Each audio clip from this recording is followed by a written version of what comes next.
پرانے وقتوں کی بات ہے، ایک غریب شخص کام کاج کی تلاش میں مختلف شہروں کی خاک چھانتا رہا، مگر اسے کوئی بھی کام نہ مل سکا۔ تھک ہار کر وہ چرچ میں چلا گیا اور اونچی آواز میں کہنے لگا، خداوندہ تو مجھے کب تک غریب رکھے گا؟ پادری نے جب یہ الفاظ سنے تو اس شخص کو ڈانٹا کہ ایسے دعا نہیں کرتے۔ وہ غریب شخص کہنے لگا کہ ٹھیک ہے، پھر آپ مجھے کوئی کام دے دیں تاکہ میں یہ الفاظ پھر نہ دہرا سکوں۔ پادری کہنے لگا، ٹھیک ہے، مجھے اس چرچ کے لیے ایک کاتب کی ضرورت ہے جو یہاں آنے جانے والوں کے علاوہ چرچ کے اخراجات کا حساب لکھا کرے۔ تم یہ کام سنبھال لو، ماہانہ $50 کے علاوہ کھانا اور رہائش بھی میرے ذمہ ہوگی۔ اس شخص نے فوراً حامی بھر لی۔ پادری نے اسے کھاتہ، رجسٹر اور قلم دے دیا اور یوں وہ شخص چرچ کا کاتب بن گیا۔ وہ روزانہ پادری کو ہر چیز کے متعلق تفصیل سے بتاتا رہتا تھا۔ جب اسے کام کرتے ہوئے ایک ہفتہ ہو گیا تو پادری نے کہا، ذرا اپنا حساب کتاب لکھنے والا رجسٹر لے کر آؤ تاکہ اس ہفتے کی آمدن اور اخراجات کا موازنہ کیا جا سکے۔ وہ شخص کہنے لگا، جناب مجھے تو لکھنا پڑھنا آتا ہی نہیں، میں تو زبانی ہر چیز کا حساب رکھتا ہوں۔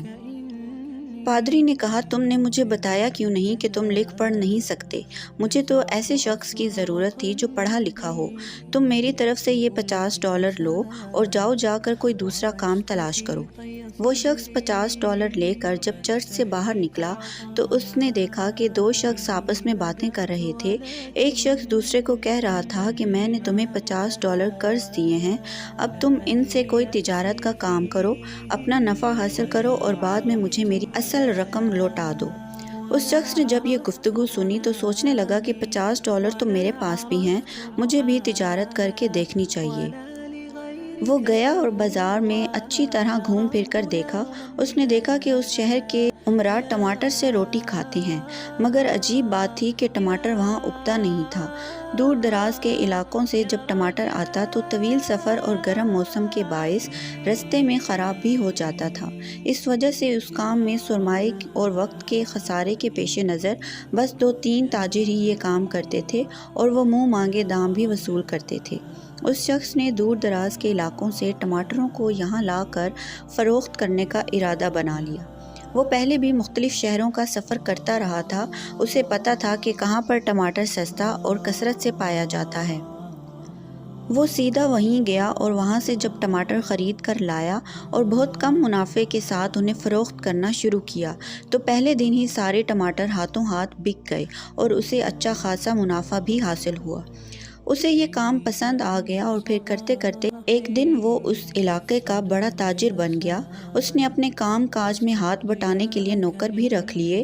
ایک دفعہ وہ سفر کرتے ہوئے کسی ایسی جگہ پر گیا جہاں ہسپانوی زبان بولی جاتی تھی، جس سے وہ نابلد تھا۔ وہ ایک ریستوران میں کھانا کھانے گیا تو اسے کھانوں کے نام پلے نہیں پڑ رہے تھے۔ اس نے اپنے ایک نوکر کو بلا کر کہا کہ ذرا ان کھانوں کے نام تو سمجھ کر مجھے بتاؤ۔ نوکر نے حیرانی سے کہا، جناب آپ اتنے بڑے تاجر ہیں مگر آپ کو ہسپانوی زبان نہیں آتی؟